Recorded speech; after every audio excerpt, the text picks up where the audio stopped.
Okay, I'm ready. All right.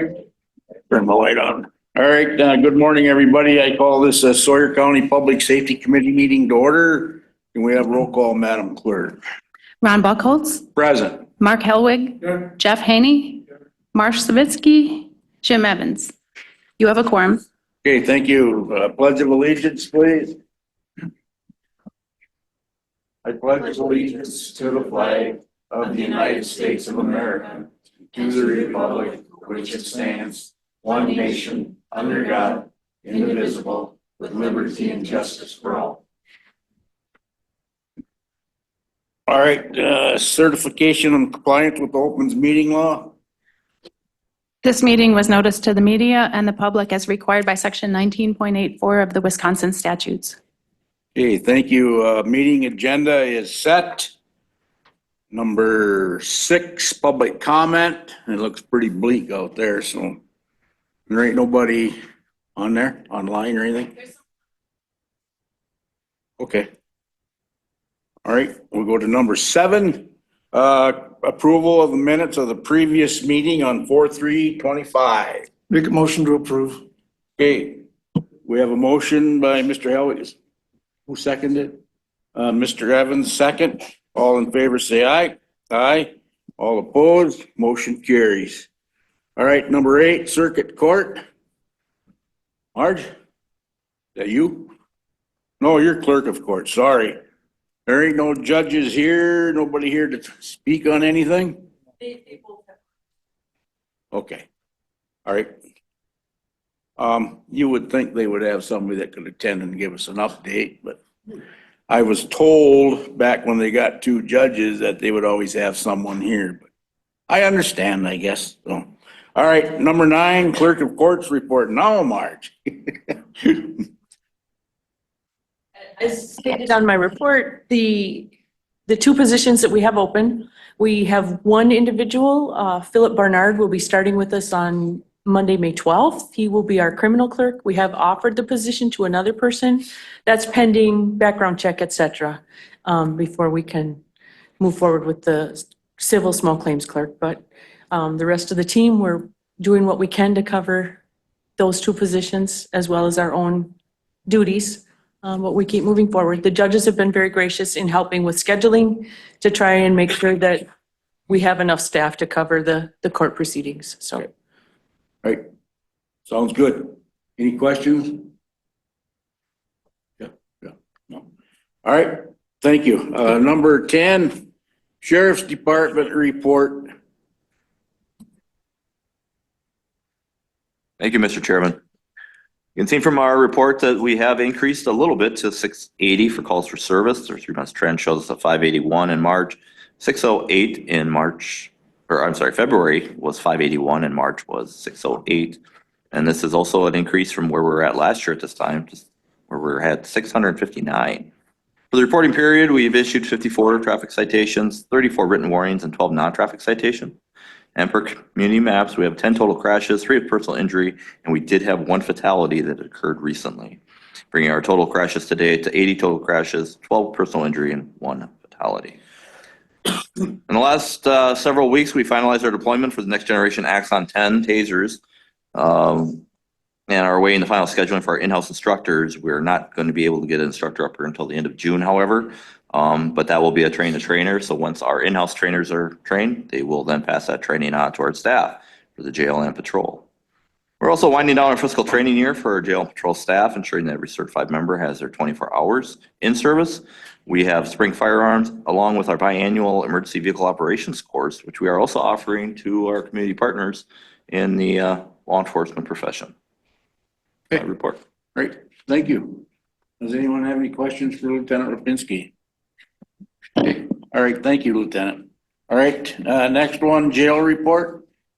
Before I get into the jail report, I'll just add a couple things after the patrol report. It's been an interesting week this week. On top of having a joint finance meeting at the high school Monday, Judge Isham shared some opinion with fellow judges that actually leaked out and spread out through the community and went nationwide, which we received some feedback here at the county level and otherwise. So we had a lot of communication with county administration and the court and the court administrator, and geared up this weekend. We're very hopeful for the best. So far, everything's went very well, but trying to gear up and prepare for any concerns that do happen as well. And today, it sounds like there may be some assemblies at the municipal lot. And indications are they may march up to the courthouse here. We have had a great working relationship with the city police department. Assistant Chief Anderson has been attending our meetings regularly and very involved as well. And he has actually reached out to the leaders of those groups, and they've been pretty cooperative so far. So it sounds like they intend to just march up here and march back, not entering the building. Both judges have made it clear that they do not want any disruption, protesters in groups or individually in their courtrooms, so that it does not distract or take away from court process. So outside of that, with that issue, I think things are looking good. We're hopeful, and whatever happens, we'll deal with. And our goal is to keep everybody safe. You got enough staff to handle that? We've brought extra staff in. So we're pretty confident we have what we need. If it did escalate, no sheriff stands alone. I will reach out. We do have 4 added troopers in the community today as well. Okay. So we've reached out to our state partners, and we have a great working relationship with the state and federal partners as well. And we can have a lot of assistance here in a hurry. Good. Do you have groups marching for and against today? We have not received anything confirmed. Lieutenant Rip informed me this morning that it sounds like a little on social media. They're trying to organize on the other side there, promoting some participation in assembly, but nothing's been confirmed, and we'll see. The only thing I've seen out there is 4. Yes, Judge. yep. What time? It's between noon and 6. Noon and 4, I think, is the biggest rally there by all indications, but we're prepared in between, and we're monitoring it and working with county administration as well. And so, Good deal. Yeah, I know I heard on the news this morning too, also, Sheriff, that there's gonna be like protests all over the state of Wisconsin today, so. yeah, I don't it's, know what all them are for. I'm sure some of them are for Trump and I what he's think got going being on. May 1st is a contributing factor. Yeah. So Okay. All right, thank you, Sheriff, for that update. with moving into the jail report, as you can see, our average daily population for April was 59, year-to-date 56, a year ago was 60.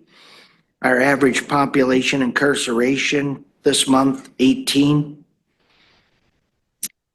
Or for probation, pre-sentence 28, and sentenced is 13. We have currently 4 on electronic monitor. Average population, or total population today is 54. Or day of report, I'm sorry. And that's pretty much the highlights there, and happy to answer any questions if there is any. Hey, anybody have any questions for the sheriff on the jail report? All right, thank you, Sheriff. Next one is code enforcement report, Jazan. Thank you. So as of the 22nd, the county dog license revenue was lower than last month, but that's just because we're now into our late season. So technically everyone should have gotten their license, but now if they don't, there's a late fee.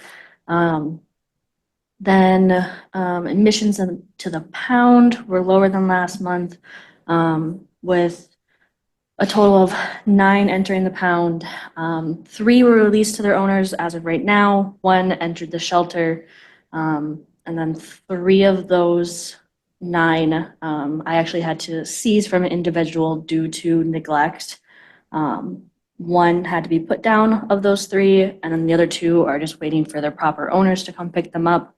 And then the other 2 that are in the pound are just waiting for their owners to reach out to me. I've been trying to contact them, but they haven't gotten back to me. So they're just kind of chilling in there for now. Other words, we did have a rabies clinic earlier this month. It ran very smoothly. Had a good turnout. More people came this year than last year. We had a total of 80 county dog licenses purchased. 155 animals got their rabies vaccination and 31 got microchipped while they were there.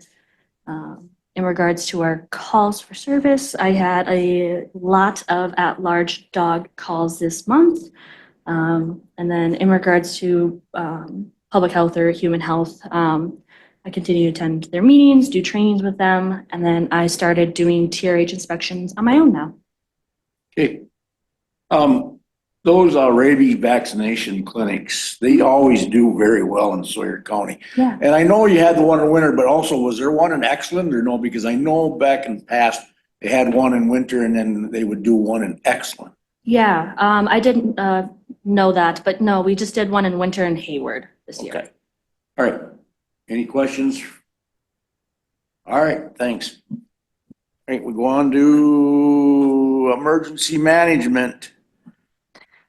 Good morning. I apologize for not getting my report to you sooner. I have a copy if you want to view it. However, as far as Communication Center goes, we celebrated the National Public Safety Telecommunicators Week. We had several, the dispatchers ate very well during that week. We had lots of donations from groups and individuals showing support for dispatchers and making them know that they're not going unnoticed. So that was pretty cool. During that week, they also received updates and training from the Wisconsin DNR and the Hayward Ranger. They also took part in training for our refresher for our hardware system, which is our 911 call handling equipment. So with that, our EZNet project, our 911 call handling is on track with a go live date set for May 14th. We also have 2 dispatchers that'll be heading to peer support training next week in Bayfield County, and another dispatcher attending training in Waukesha for incident tactical dispatching later in May. Our calls for service are up from last year at this time, from 1152 to 1323 as of April 25th, with a total number of calls year to date of 4,958. For emergency management, the LEPC meeting was held at the Enbridge facility in Stone Lake. Attendees learned about pipeline safety and how it runs through Sawyer County, as well as received a tour of the plant. Be working on off-site plans with reporting facilities and townships and villages working on their emergency operations plans. Emergency management also hosted the Skywarn spotter training on April 22nd. Did that get a lot of turnout?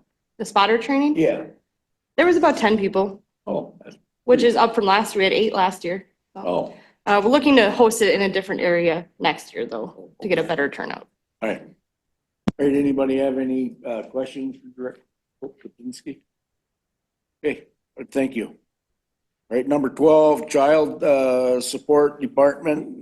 Ms. Moto ain't here. She did send us a report. Anybody have any questions with that? Okay. If not, we're gonna move on to number 13, Emergency Services Ambulance Report. Mr. Fremel. Good morning.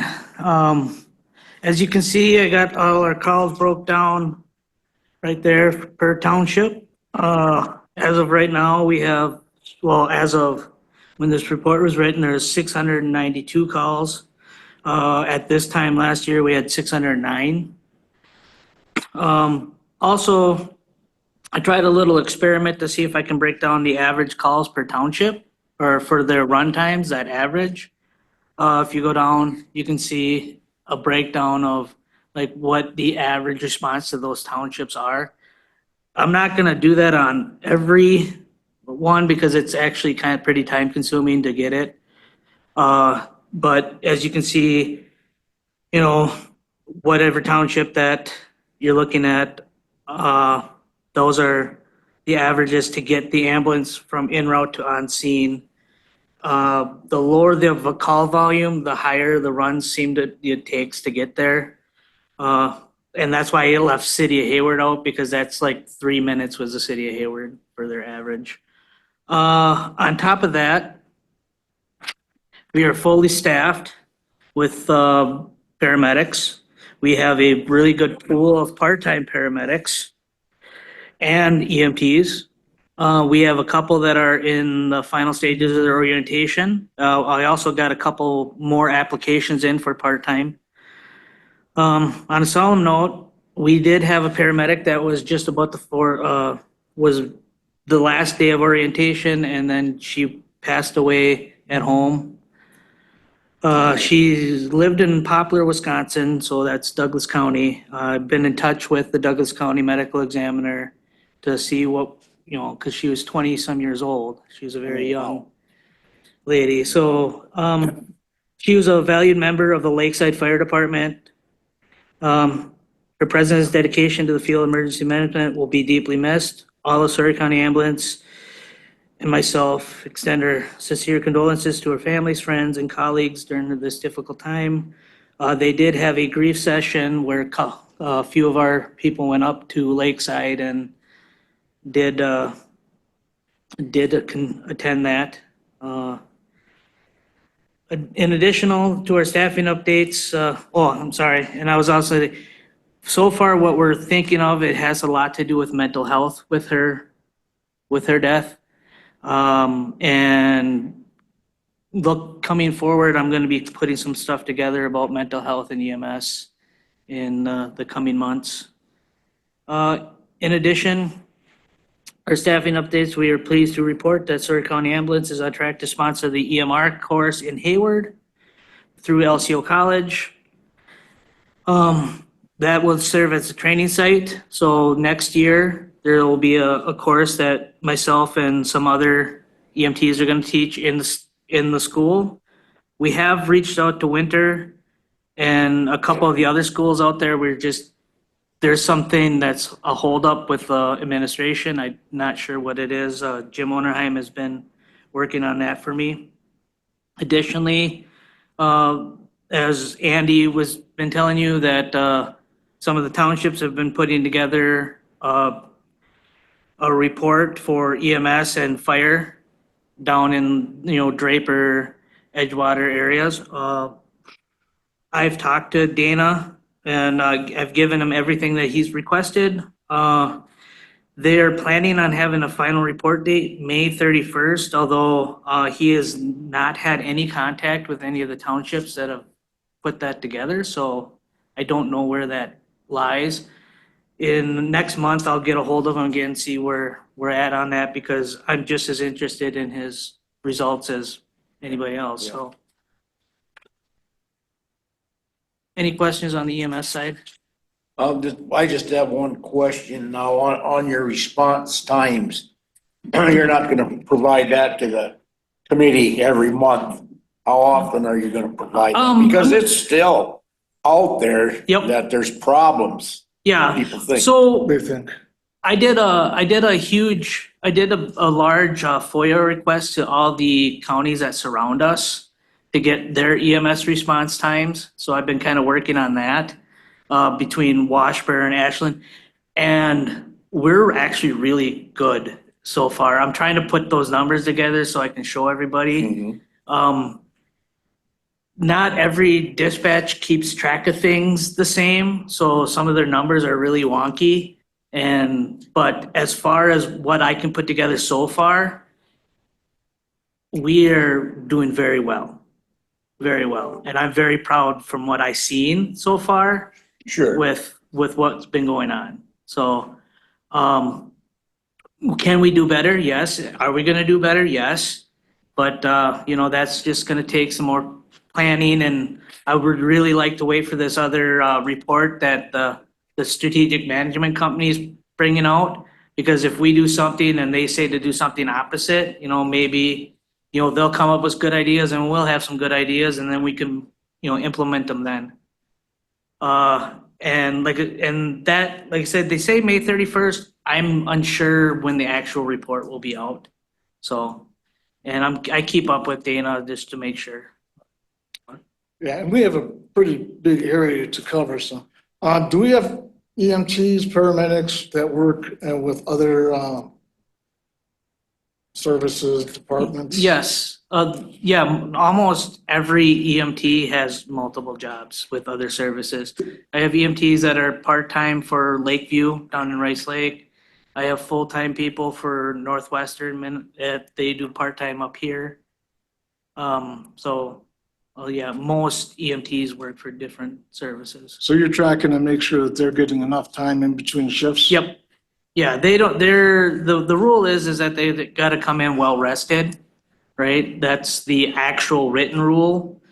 And I'm actually working, when we figure out the administrator job, I don't know if we hired someone yet or not, but when we get to that point, right, I was gonna bring up some management ideas for EMTs and for my department that might suit us a little better. So, Yeah, I know it's a written rule, but yeah, I mean, you're tracking to make sure that, yep. I always keep track because if,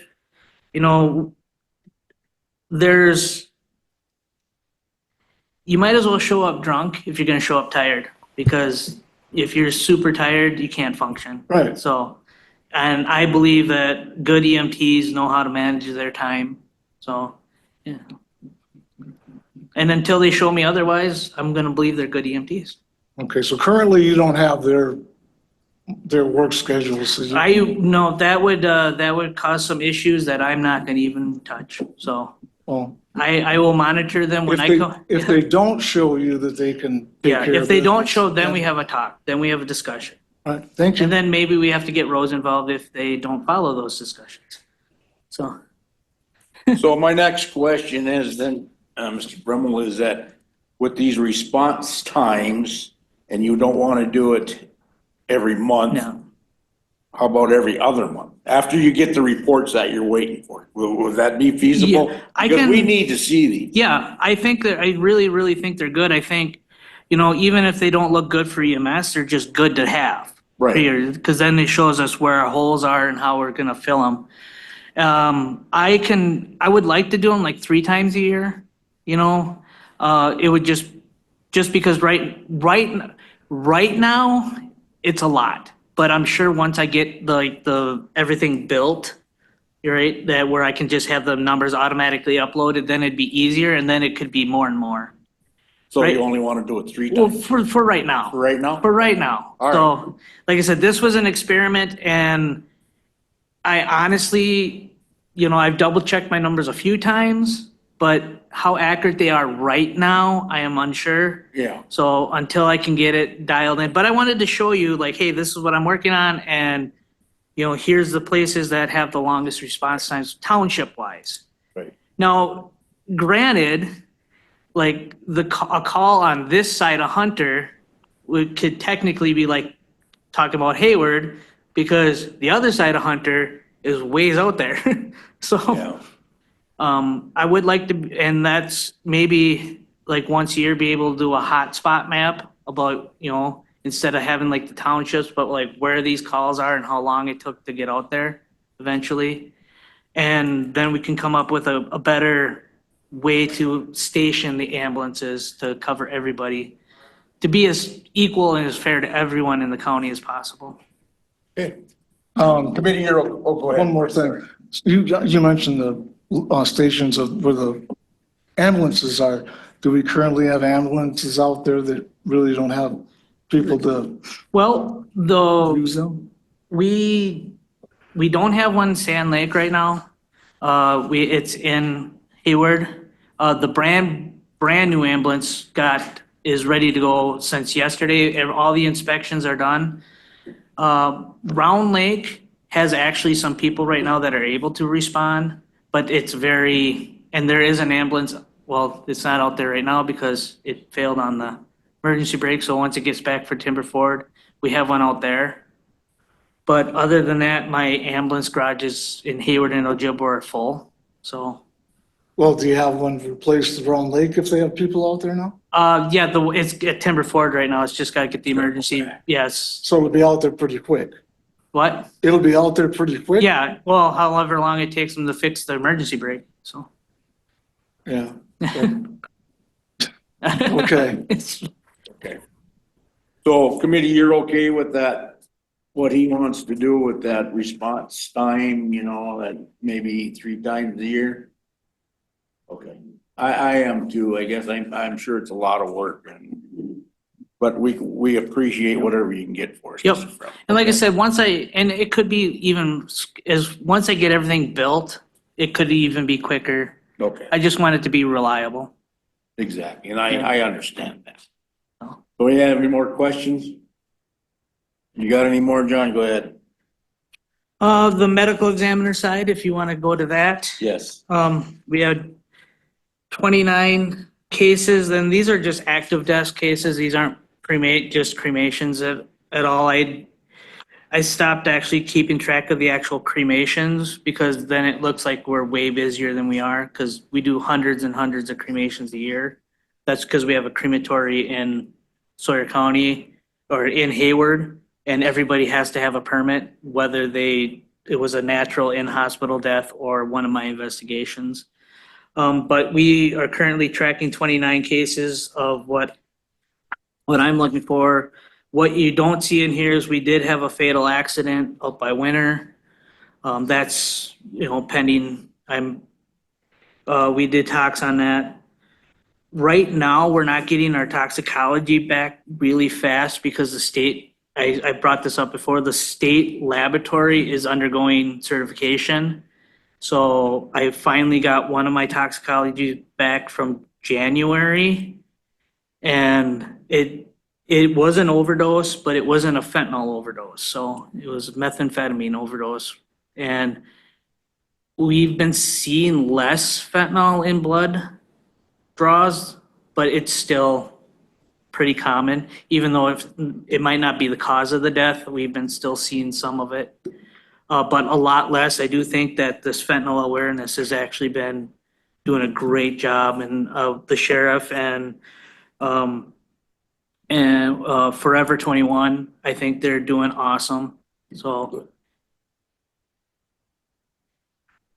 other than that, average age of deaths are around 75 years old. So if you're over 75, you've made it past the average. I ain't got there. Well, if you could be thinking, if we die in So something to look forward to, Mr. Brimble, or what? I don't know. Okay, all right, any more questions? No questions from you? Thank you. Thank you, Mr. Fremmel. All right. Criminal justice, Mr. Markram, you gonna give us an update on what you got there? Sure, I attended that meeting.